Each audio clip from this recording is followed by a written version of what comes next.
Alikhe lishona lingenazo ezalo yamkela ke nazi ezihamba phambili.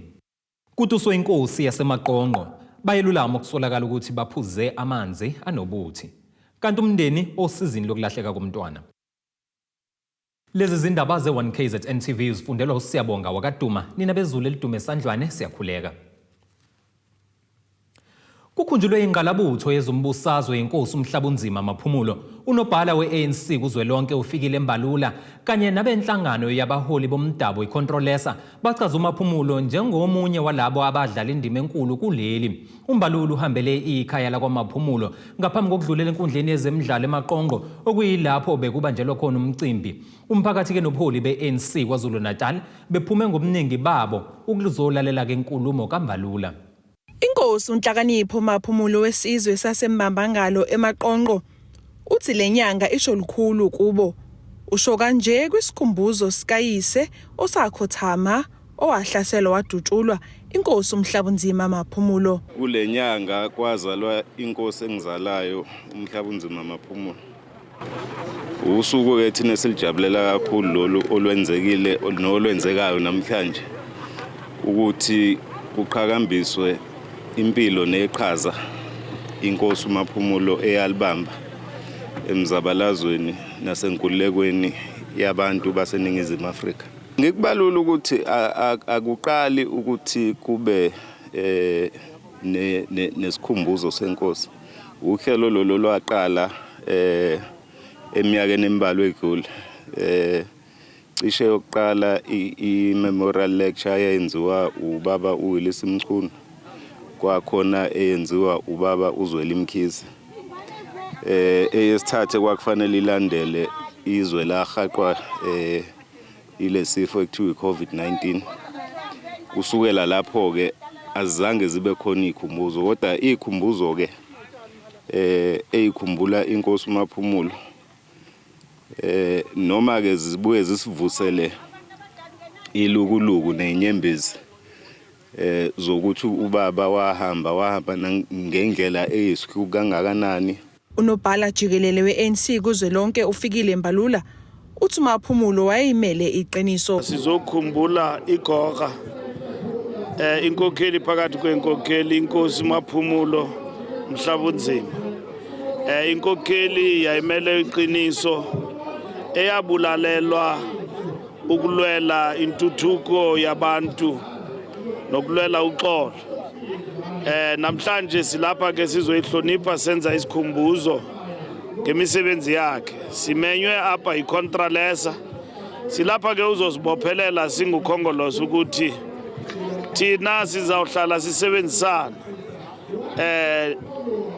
ne-traditional leadership yelilizwe throughout the country. And icontrolesa, it's an important ally of the African National Congress. Kulomsebenzi siwenzayo. Sisebenza nekumkani, sisebenza nabantu bonke. Namhlanje sinezindlu zobukhosi kwi-legislatures kwelilizwe. Ngenxa yento okubana yathi mandulo ziqala zibekwa uMhlabunzima, Inkosi uMhlabunzima ngabantu ababelwela i-recognition yobukhosi. Kanti unobhala wecontrolesa uthi basaqhubha ngezimfundiso zikaMaphumulo owabe engumongameli wokuqala walenhlangano. Namhlanje besilapha sizohlonipha umseki wecontrolesa nongumongameli wokuqala walombutho wenkosi icontrolesa. Indoda emadodeni nenkosi yamakhosi eyayingalolika ushaba lwamabhulu. Inkokheli yayisisichamlilo, ichanhliziyo elalingoyiki ngokoyikiswa, ikhalipha elalisithi makhalanga ndidleni ndayifela inyaniso. Inkosi uMhlabunzima Maphumulo inkokheli lena esasinika umdlandla namhlanje sinogqozi nje nofuqufuqu njengabantwana begazi njengenkosi zomthonyama.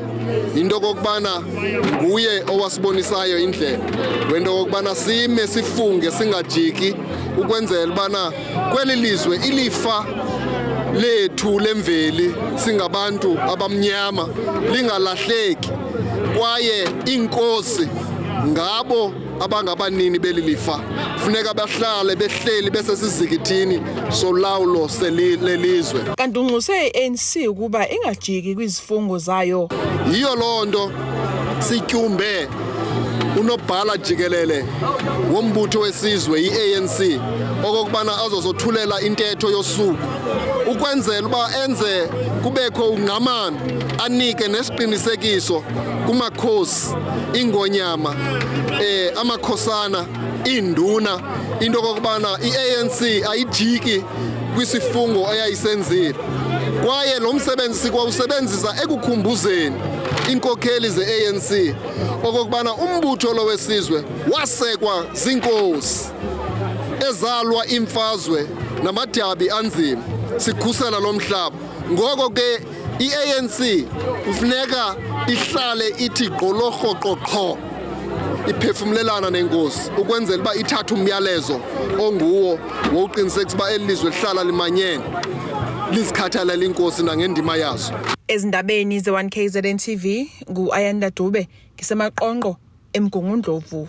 Basinde kunzima abantwana abayisithupha bakwaZulu eDokodweni abaphuza amanzi okusolakala ukuthi abenoshevu labantwana abaphuthunyiswe emtholampilo ngemumva kokuzibhonqa bebuyisa-ke kanye nokuyikhona okunyuse izihlonze kubazali. Ikhansela lendawo umlungisi Shelembe usigxekile lesigameko wabesenxusa umphakathi ukuthi ungacekeli phansi imizamo yamasipala yokuhlinzeka umphakathi ngamanzi. Kulamule umtholampilo eDokodweni cishe-ke kubhubha abantwana abasekhaya elilodwa abayisithupha abaphuza amanzi okusolakala ukuthi-ke befakwe ushevu. Lamanzi alethwa-ke imoto kamasipala ifike wathelela umphakathi endaweni eyodwa ebese-ke umphakathi uzithuthela wona ngokwawo usuwasa-ke emakhaya abo. Kube-ke sekusuka isidumo ngenkathi komunye walemizi usuthola amanzi awo esefakwe ushevu. UZandile Zulu ongumzali wabanye walabantwana uthi-ke basola isandla semfene khona emphakathini njengoba kuyibo bodwa ababena lenkinga yize-ke iloli libathelela ndawonye bewumphakathi wonke. Into eyenzakalile ngihambile ngakha amanzi besesikoleni mabebuya basebenzisa lawo manzi ngakha phezulu lapha ukuthala khona ivatirikani emphongolweni afike ngakha amabhaketi ayi-3 ngabuya nawo and then bebuya esikoleni benza ngawo ijuice beqeda ukudla belokhu bewaphuza-ke kuthe sekuhalele nje sasuka ekhaya siza ngala kasisi sayihlalela khona nomfana sekhaya khona umfana sekhaya bekhona sekusenjalo ngathi ababizele omunye omdala besele ekhaya engahlali yedwa avala igate sizoza mase sizolala nangempela eze sihlale nje hayi kuthe sekuhamba ugesi sihlale silinde ugesi kuthe usuzobuya ugesi sesihamba sibuyile ekhaya kuthe sanda kufika nje ekhaya bese kuqala omncane ozalo mfethu umfana uyena uqala nje waphalaza. Mina ngiyasola ukuthi khona ofakile emphongolweni lo owami ofake something ngoba kweminye imphongolo siswami uhambe wayokho emva kwamadenkile bawasebenzisa bona wazabenze lusa akakhanga kulo engikhe kona ukhe komunye obugcwele mina bengikhe kulo half shothi wona la khona ogangile wafaka something phakathi angingazi. UZulu besenxosa ukuthi-ke umasipala ubasondezele eduze amanzi ukuze-ke bengeke bezithole sebephuza ushevu ngenxa ukuthi amanzi aqhelile kubo. Amanzi alethwa ivatirikani ewaletha nje wonke umphakathi sina amadramu siwabeka lapha phezulu siwakheke njalo nezitsha lezi makufika ivatirikani siwakhe sisebenzise wona mayiphele itshaini siphinde sibuyele phezulu emadramini lawa vele athelwe ivatirikani. Bengicela umasipala ukuthi ivatirikani isondele ngoba umgaqo ukhona ungahamba kuyona isondele ongcono isikhelele amadramu ebeseduzane nasekhaya ngoba manje lapha ngibona ukuthi ayi asiphephile futhi kakhulu manje indlela engibona ngayo. Ikhansela la ku-Ward 1 lapho kwenzeke khona lesi sigameko eMandeni umlungisi Shelembe ugxekeke isenzo sokufaka kukasheve emanzi nabantu nakholelwa ukuthi-ke kucekela phansi imizamo kamasipala yokuhlinzeka umphakathi ngamanzi. Cha umuntu bonguNkulunkulu ukuthi ingane isindile ngoba shuthi ngabe kulele abantu abawu6 phansi okufanele ngabe bayangcwatshwa ngeweekend ngenxa yomuntu nje sicabanga ukuthi uyena ofaka amanzi into esenza sicabanga ukuthi umuntu ofake ipoison emanzini ngoba iwona mgqomo kuphela ubuno poison abanye batheleliwe amanzi kodwa banazo azikho inkinga esike sazizwa ngaphandle kwalomndeni kuphela okuyiwona obenenkinga. Siyafisa ukucela ebantwini bakithi ukuthi hayi ake bebuyelwe onembeza kungabuki ukuthi bazosibulalela uma bebulala izingane ezincane kangaka ngibuka sengathi basibulalela isizwe sethu kodwa ke okunye mhlawumbe umuntu anganxusa kumasipala ukuthi usilekelele ngokuthi ubasondezele amanzi ngoba kubukeka sengathi bahamba ibanga elide kakhulu aqhele kakhulu nomndeni wakhona kwaZulu la okwenzeke khona isigameko. Ezindabeni za1KZNTV kube komqondisi Miyeni ngisedokodweni. Umphakathi osemthwalumo ogwini oluseningizimu nesifundazwe kwaZulu Natal ubuphume ngobuningi bawo uzocinga umntwana osekuphela iviki aduka. Usinethemba Ngcece ugcina ukubonakala ephuma esikoleni afunda kuso eMakhoso Primary. Lo mphakathi uthi uhlalele uvalweni njengoba izigameko zokubulawa kwabantu besifazane nezingane kule ndawo zilokhu ziqhubeke njalo nokwanda. Bathi ke sebekhalela ukuthola noma ngabe nje ithambo lakhe. Seziyinsakavukela umchilo wesidwaba isigameko zokuhlasela kwabesifazane nezingane endaweni yasemthwalume nalapho kuvela ukuthi sekunomntwana ophinde walahleka. Indawo yasemthwalume ingenye yendawo eliphezulu izinga lokubulawa kwabesifazane kanjalo nezingane. Umndeni womntwana uphume iyinqini yothungatha uSinethemba Ngcece nowagcina ukubonakala ephuma esikoleni afunda kuso eMakhoso Primary. Lo mndeni usukhiphe nemali engumkomelo ngabazosiza ukulekelela ekuletheni umkhondo ngokuduka kwalomntwana. Fisa umuntu mawukuthi uthatha umuntu siyacela sibuyisele umntwana noma umuntu ombonayo besicela ukuthi afonele amaphoyisa zikhona inamba ezipostiwe afonele leyo namba asho ukuthi nango umntwana.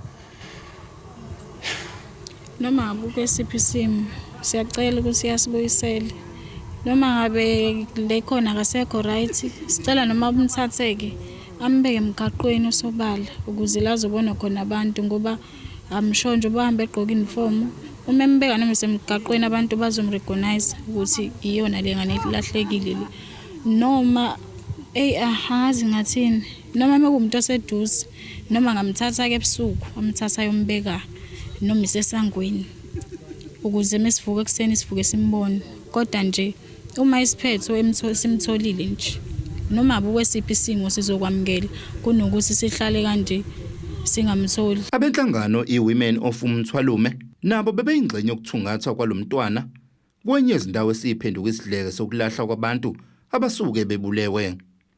Le nhlangano isigxeke kakhulu isigameko zokuhlasela kwabesifazane kule ndawo. Isanje okokuqala ukuthi yene kube khona ubulungiswa kulesi simo kakhulukazi nje ukuvuselela onembeza kubantu ngoba njengamanje asazi noma abantu besilisa benze lento noma umuntu wesifazane kodwa sifisa abantu bavukele onembeza nje ukuthi izingane ezincane izingane zidinga ukuvikelwa yithina siyafisa ukuthi nje amalungu omphakathi la bekhona emakhoneni la bekhona babheke mangabe kukhona owaziyo ukuthi kwenzakaleni eze ngaphambili kuthina azositshela ukuthi ingane mawethu asazishonga igama noma ngafona asho ukuthi ingane ikephi ngoba sikhathazekile asilale ebusuku sikhathazekile kakhulu ukuthi kungcono ukuthi ingane itholwe njengalo emihlenyawo senayo washona watholwa wangcwatshwa ngoba uyaphola molubona ithuna kunalo ukuthi umntwana lahleke ningamazi ukuthi ushonephi.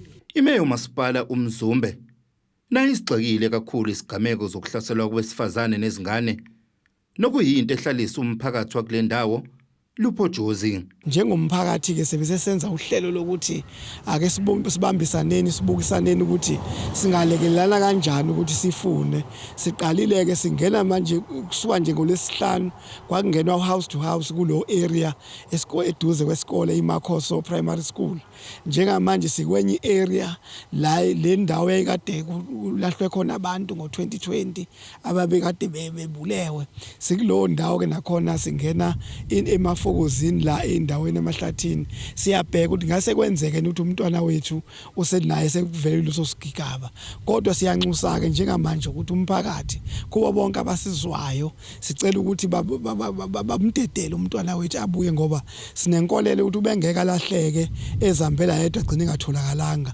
kungenzeka ukuthi kukhona abamthathile. Umndeni onxusa noma ubani ongaba nolwazi ukuba vele ukuze bakwazi ukuthola umntwana wabo. Izindabeni ze1KZNTV kubikuthi abantu maphumulo emthwalume. Ake sithi khulukuqushwi ezitolo sihlangabezana kanjani masibuye.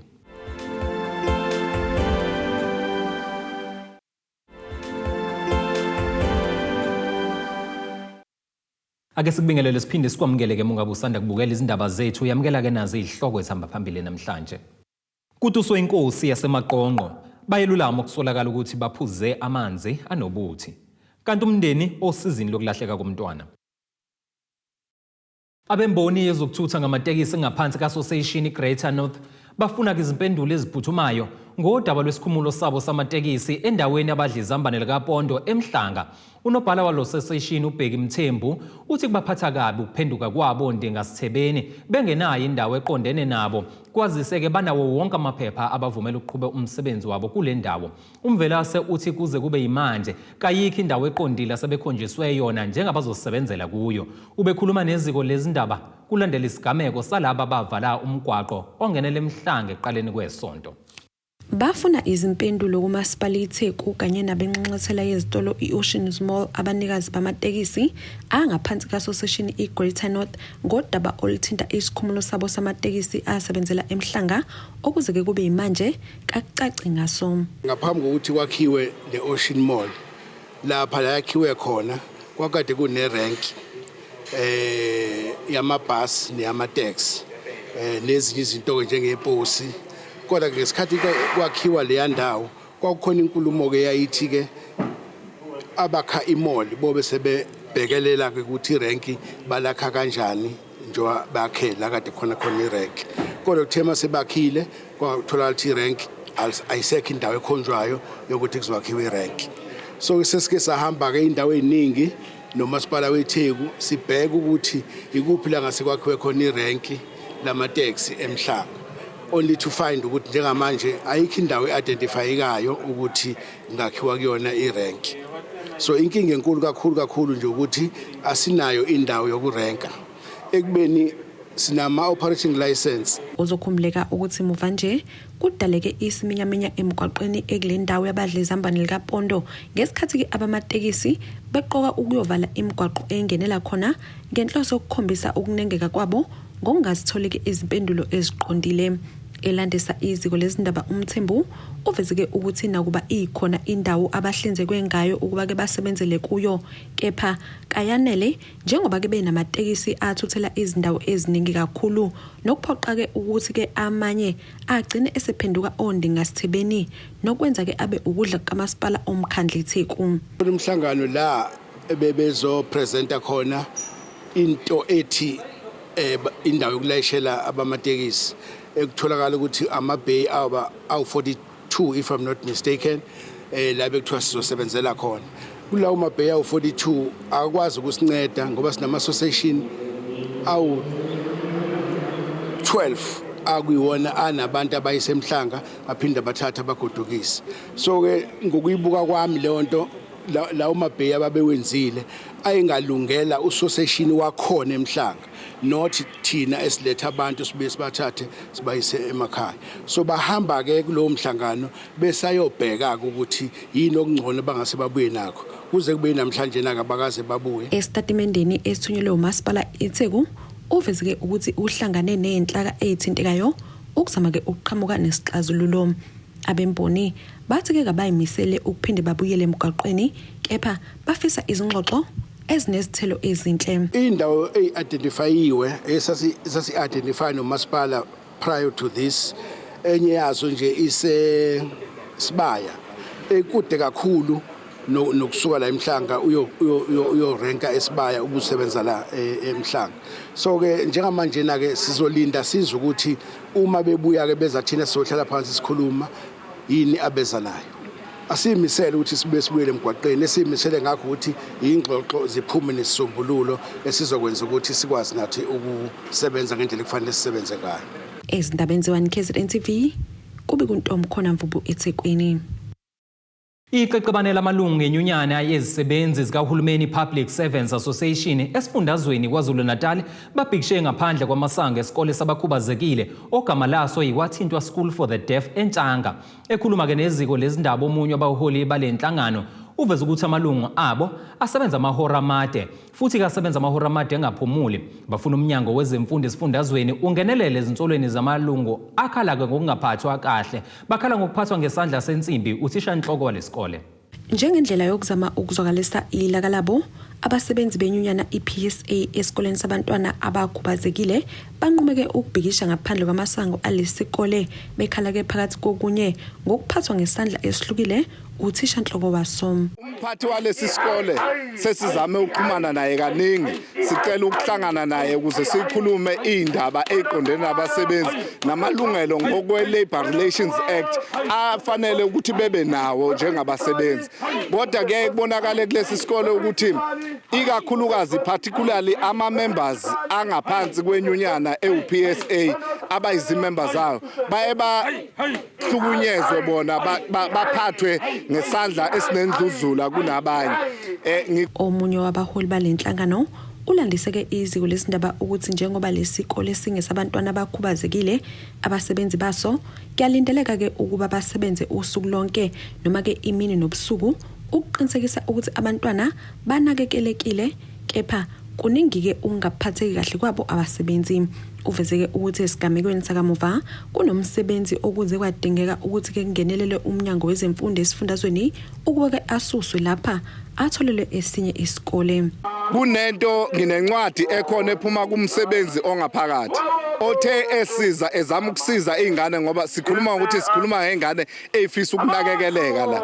Ngenxa yokuthi uzama ukusiza ngaleso sigameko uyithole esehlaseleka lapho ahlala khona, washiselwa endlini yakhe lapho ahlala khona. Ukunamhlanje akazizwe phephile kulesi sikole ngenxa yokuthi ubezama ukusiza, kodwa manje ngenxa ukuthi uyimember kaPSA udaba lakhe la treatwa different. Buka ke umuntu obesiza ngesimo esenzeka ngaphakathi. Laba bavezeke ukuthi kakubona kuphela abasebenzi balenyunyana abathola ukucwaswa, kepha zikhona nezigameko zongamukeleki kwabazali uma ke bezofuna usizo nabazeke bajike ngaphandle kokusizakala.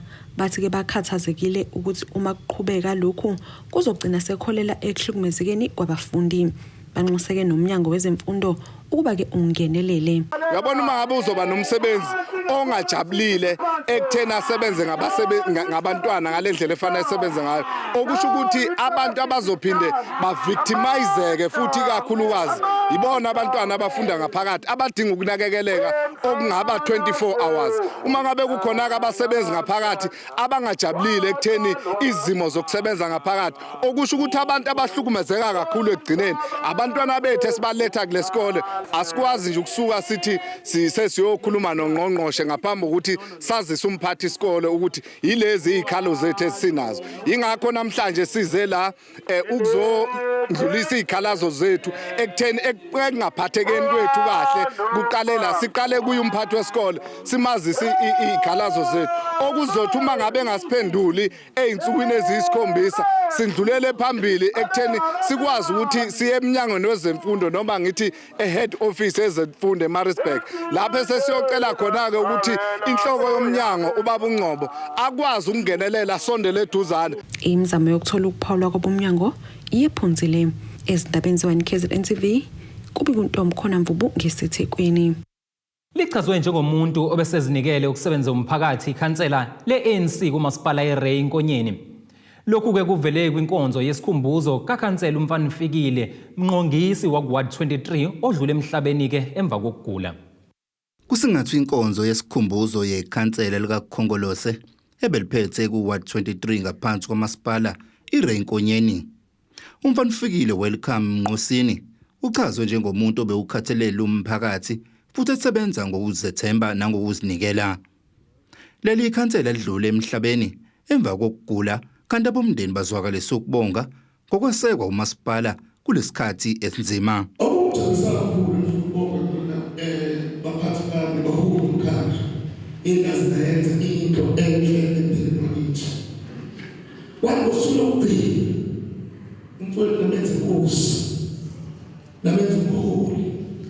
Nasiphakamisa nasibekana uba bethiwa awunisho esothi benzoshaya izinto ngejabule ngento eniyenzile enhle emini umfowethu ninenze umuntu ngempela. So on ngithi wonke umuntu obenesandla onenxele ayidlalile impilo kamfowethu ngiyabonga. Kanjalo namaqembu ezepolitiki abekwa amazwi kule nkonzo yesikhumbuzo.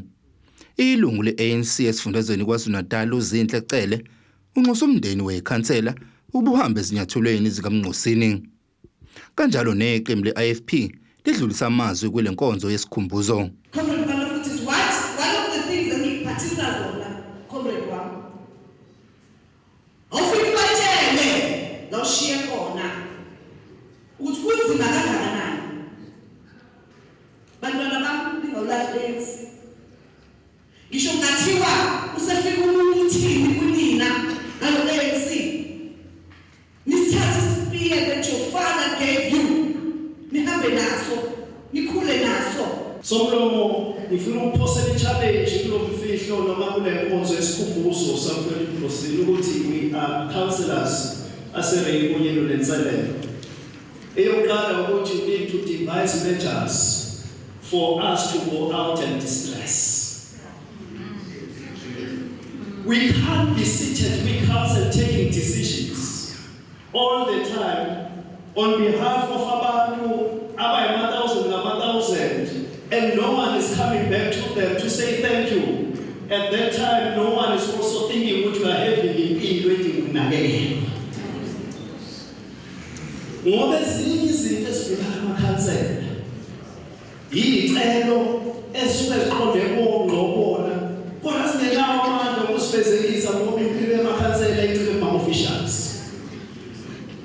Siyadinga lelo thuba ukuze noma sithula sithi well done to ourselves ngokukhona kade sisekele ngaphandle nohamba ngeenyawo khona ubonayo umqaphi sohamba. Leli ikhansela beliphethe endaweni yaseBhobhoyi kanti kulindele ukuthi libekwe ekhaya lalo lokugcina ngesonto. Lo mbiko uqoqwe uSgananda Shezi wethulwa emoyeni uThabani Maphumulo eSayidi. Ake siphinde futhi sithi shelele ey'tolo sihlangabezene nengosi yezomnotho masibuye.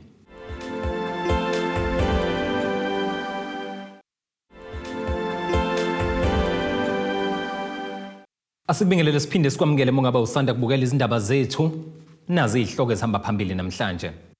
Kutuswe Inkosi Yasemaqongqo.Bayalulama okusolakala ukuthi baphuze amanzi anobuthi kanti umndeni osizini lokulahleka komntwana.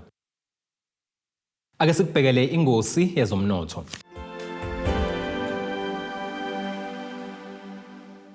Irandi lakuleli liwu-18.93 maliqhathaniswa nedola laseMelika libe u-23.24 maliqhathaniswa nopondo waseBrithani liphinde libe u-20.16 maliqhathaniswa ne-euro lase-Europe.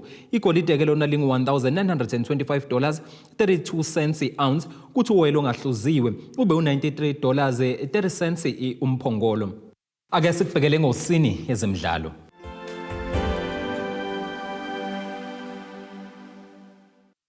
Angasakhuzi ibuya kuleli wayeqeqeshi Orlando Pirates okhonjwe indlela eqenjini lesizwe laseUganda uMilutini Sredovic kuvela ukuthi uxoxa nelinye lamaqembu agijima kwisigaba se-DStv Premiership phakathi ke kwamaqembu okuvele ukuthi agaqele lo mqeqeshi yiKaizer Chiefs kanye neCape Town City. Ake sikubhekele isimo sezulu esingalindeleka.